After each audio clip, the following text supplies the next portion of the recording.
Debat calon presiden untuk Pilpres 2024 sudah dimulai. Malam tadi debat perdana yang bisa dirasakan cukup menegangkan dan agak panas. Masing-masing ada peluru untuk melemahkan saingan. Nah, apakah kemudian peluru-peluru yang dilancarkan tersebut sudah cukup menarik hati para pemilih yang bimbang? Kami bahas bersama dengan Guru Besar Komunikasi Politik Universitas Pendidikan Indonesia atau UPI, Prof. Karim Suryadi di paruh pertama ini. Selamat pagi, Assalamualaikum Prof. Karim. Selamat pagi, Waalaikumsalam warahmatullahi wabarakatuh. Iya, nggak kurang tidur ya abis nonton debat semalam yang panas dan Enggak juga lah, bikin seru ingat ya. tadi malam. Oke, Prof. Karim, ini kalau kita lihat ya debat semalam ini tiga kandidat capres ini seru sekali. Ada deliver gagasan, kemudian ada saling senggol, ada saling smash begitu ya. Nah, kalau menurut Prof. Karim dari komunikasi politik yang kemudian dilihat semalam dari tiga capres tersebut, siapa sih bintangnya semalam? Nah, bintangnya siapa? Bintangnya siapa? Itu jawaban 50 pemilih pemula ya. Aha. Ini sebenarnya. Nah, tapi biar fair beginilah, saya tidak akan menghakimi, tapi saya akan coba deskripsikan. Aha. Nah, itu kan Debat ini berarti Prof. Karim lagi ngajar ya kan dan Ya, saya lagi kuliah ya, karena ah, memenuhi undangan Kompas biar ngajar juga jalan. ah. Ya, saya tinggal balik kamera aja, sehingga mungkin saya tidak kelihatan, tapi sekarang mereka ada di depan-depan saya semua. Oke, kenapa Ini, mahasiswa-mahasiswi Prof. Karim ini mengatakan bintangnya semalam Mas Anies? ya saya kurang tahu, tetapi kalau saya lihat dari tiga style debat ya, ada claiming, attacking, sama defense. Mhm. Anies unggul dalam bidang itu. Pertama dalam bidang attacking, ketika dia mengajukan pertanyaan ya tentang MK-MK, itu membuat Pak Prabowo agak agak menghela napas Mhm. dan kelihatan dia mulai jawaban dengan agak dalam, suaranya agak berat, Mhm. meskipun ujung-ujungnya keluar candaannya. Mhm. Kemudian ketika jika dia juga bertanya kepada Pak Ganjar Pranowo, itu juga sama ya, dan ketika dia diserang, kemudian dia defense-nya sangat bagus ya. Jadi tadi malam menurut saya ada tiga isu yang justru ketiga isunya muncul dari ketiga kandidat di luar pertanyaan yang sudah disiapkan oleh panelis. Saya tidak mengatakan pertanyaan yang dibuat panelis itu standar, tidak begitu, tetapi Mhm. faktanya yang membuat suasana panas, kemudian fungsi-fungsi debat muncul, ada acclaiming, ada attacking, ada defense, itu muncul merespon pertanyaan yang muncul dari kandidat. Yang pertama, pertanyaan tentang oposisi ya yang dilontarkan oleh Anies, kemudian ini terjadi TikTok antara Anies dan Prabowo, Mhm. dan Anies bisa mengembalikan itu. Kemudian pertanyaan Ganjar kepada Anies soal IKN, ini juga membuat publik terpana gitu ya, bahwa ini bukan perkara setuju tidak setuju saja, bukan perkara mengambil sikap oposisi, tapi ini menyangkut masalah prioritas. Mhm. Prioritas penanganan masalah di Jakarta Mhm. dan prioritas untuk mendahulukan pembangunan istana atau kantor bagi aparatur sipil negara, sementara di Kalimantan ada kebutuhan infrastruktur yang mendesak.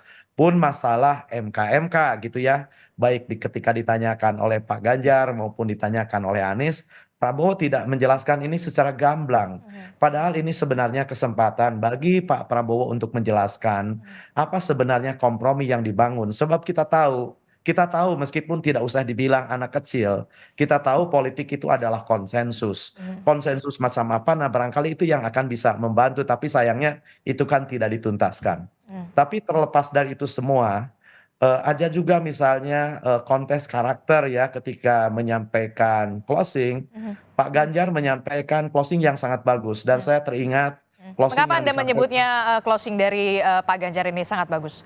Ya, karena dia mencoba mengungkapkan karakter ya, positioning dia bahwa dia dan Mahfud datang dari keluarga yang sederhana, Mhm. yang hanya jabatannya rendah, yang sudah terbiasa mendengar aspirasi dari masyarakat. Mhm. Nah, ini mendengar ini saya teringat closing yang pernah disampaikan oleh Dick Cheney ketika dia katakan, "Saya datang dari keluarga biasa-biasa saja, saya adalah orang pertama dalam keluarga saya yang sarjana, Mhm. dan saya adalah orang yang terbiasa merasakan apa yang dirasakan oleh publik." Mhm. Jadi chemistry yang mau dibangun oleh Ganjar dengan pemilih itu ditonjolkan dalam karakter. Sebab Adisti, Mhm. debat apapun itu pelurunya hanya dua. Yang pertama lontaran gagasan, Aha. yang kedua soal karakter. Gagasan itu menyangkut apa yang sudah dilakukan di masa lalu. Mhm. Ketiganya menggambarkan itu. Mhm. Pak Prabowo menggambarkan apa yang sudah dilakukan masa lalu. Bahkan dia orang yang bersumpah untuk rela mati demi bangsa dan Bangsa dan negara. negara. Anies juga menggambarkan bagaimana pengalamannya membangun DKI. Ganjar juga menjelaskan bagaimana membangun Jawa Tengah. Kemudian gambaran tentang rencana di masa depan. Tiganya juga menggambarkan Oke. dan juga bagian dari program itu yang ketiga adalah soal cita-cita. Apa yang mereka inginkan tujuan umumnya itu Mhm. digambarkan. Oke. Pun soal karakter, posisi terhadap nilai, kemampuan kepemimpinan dan komunikasi serta cita-cita yang ingin dihadirkan itu juga tergambar. Jadi menurut saya ini cukup komprehensif dan cukup memberikan komparasi ya, Mhm. komparasi perbandingan di antara paslon 1, paslon 2, paslon 3. Cuman seberapa besar ini efeknya bagi elektoral, ini bergantung kepada pemilih. Sebab saya yakin ya, pemilih-pemilih yang sudah mengidentifikasi dirinya Mhm. sebagai pendukung dari Anies, Prabowo, Oke. Ganjar, itu sudah taking position. Nah Oke. sekarang tinggal berebut, 28% ini diperebutkan oleh ketiganya. Oke. Dan saya yakin bahwa 28, sekian persen yang disebut sebagai undecided voters adalah kelompok pemilih yang kritis, yang terbuka terhadap informasi baru, yang sikap politiknya bisa dievaluasi, sehingga dia bisa bergeser ke kiri, ke satu, kedua, ketiga. Jadi menurut saya ini kontestasi yang sangat menarik, Mhm. karena undecided voter masih tinggi, dan ketiganya mencoba menawarkan dan bisa menampilkan preferensi perbandingan yang cukup bagus. Jadi debat kali ini menurut saya ini debat pertama yang dibuka dengan sangat bagus Mhm. dibandingkan dengan 2019 gitu Mhm. ya. Karena apa? Karena debat pertama sudah menampilkan komparasi. Sebab jangan lupa, pemilu sesungguhnya adalah komparasi. Oke. Sebab ketika saya memilih salah satu yang unggul dengan kriteria apapun, ketika itu saya membandingkan dia lebih unggul dibanding calon yang lain. Oke, karena Prof. Karim sudah menyinggung soal bagaimana seberapa efektifkah kemudian debat ini bisa menggait undecided voter, swing voters. Nah, ini kan kita juga masih untuk memahami lebih paham lagi begitu ya, kita yang awam ini sebenarnya apa sih perbedaan undecided voters dan juga swing voters? Karena kan kalau pemilih loyal sudahlah tidak usah diragukan lagi. Pemilih loyal ya pemilih loyal sudah tahu taking positionnya di mana. Tapi apakah kemudian pemilih loyal ketika melihat debat semalam ini bisa jadi swing voters begitu? Ya, ya itu saya bilang bedanya. Jadi begini, keterikatan politik atau political attachment itu dibagi dua ya. Hmm. Ada identifikasi kepartaian, ada yang berbasis sikap politik. Mhm. Yang berbasis identifikasi kepartaian itu dia akan berprinsip ke surga katut, ke neraka matut. Jadi dia nggak mau mudeng lah, mau dikatakan apapun, pokoknya saya ikut siapa gitu Mhm. ya. Mhm. Itu agak susah diubah. Mhm. Itu Dan itu pemilih sebenarnya loyal. bagi ya pemilih loyal, bukan Mhm. hanya loyal ya.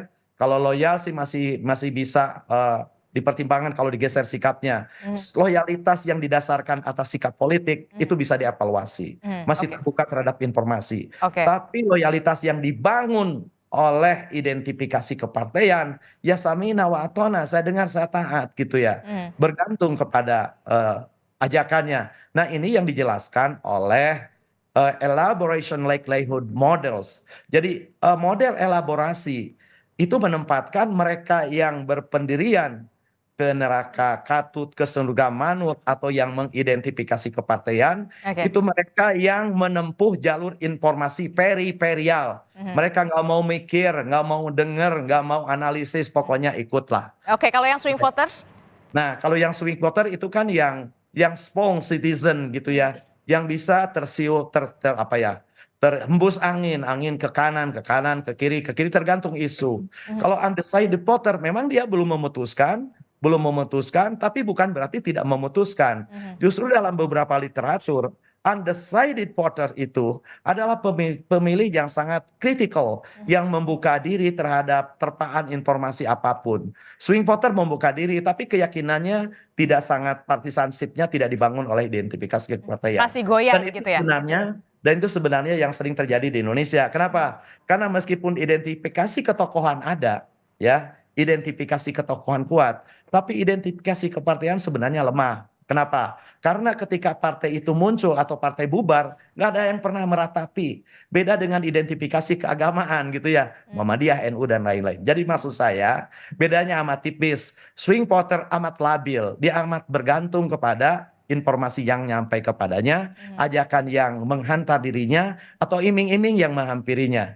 Kalau undecided voter, memang dia belum memutuskan. Karena apa? Karena belum ada sesuatu yang meyakinkan bahwa yang dia akan pilih, yang benar-benar desirable kandidat itu, kandidat yang diinginkan memang belum tiba. Oleh karena itu saya bilang, dari kemarin, ini debat yang momentumnya sangat bagus, ketika undecided voter sangat tinggi gitu ya. Meskipun survei-survei yang lain menurut saya agak tergesa-gesa, yang menyimpulkan tinggal 5%, 4%.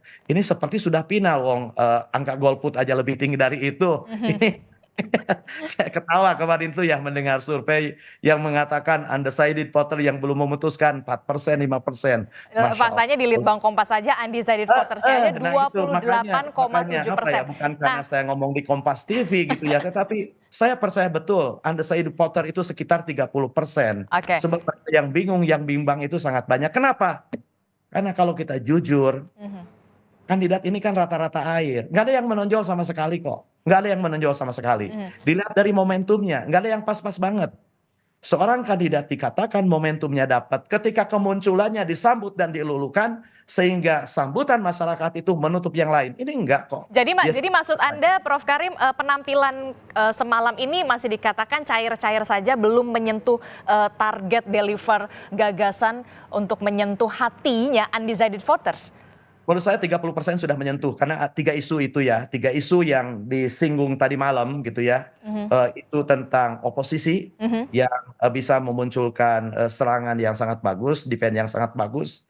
Kemudian isu tentang IKN, dan isu yang paling hangat dan berkeadilan, isu tentang MK. MK itu kan sebenarnya isu yang terus menyala ya Betul. sebenarnya di hari gitu ya. Nah itu malam sangat bagus, meskipun ada pertanyaan yang agak offset tadi malam ya. Ada pertanyaan tentang pengangguran. Ya untung aja yang ditanyanya tidak membalik. Oh itu kan Karena belum sampai ke situ topik oh ya, debatnya. isu pengangguran, isu ketenaga kerjaan, isu yang kelima sebenarnya, tapi dijawab juga. Mungkin diletakkan dalam konteks manajemen pemerintahan barangkali ya. Jadi menurut saya debat tadi malam cukup impresif gitu ya.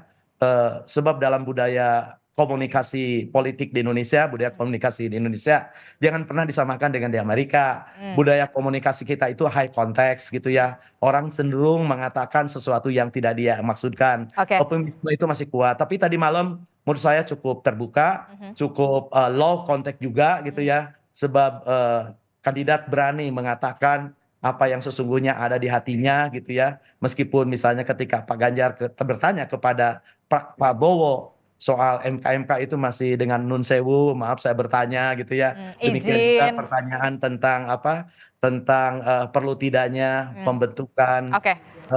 pengadilan HAM gitu ya, dimulai dengan kata maaf. Jadi menurut saya itu kesantunan yang berbaur dengan keterbukaan komunikasi di Indonesia. Oke, terakhir Prof. Karim, ini kalau kita lihat dan mengevaluasi dari debat perdana malam tadi, begitu masih ada 4 debat lagi yang akan dilaksanakan oleh KPU.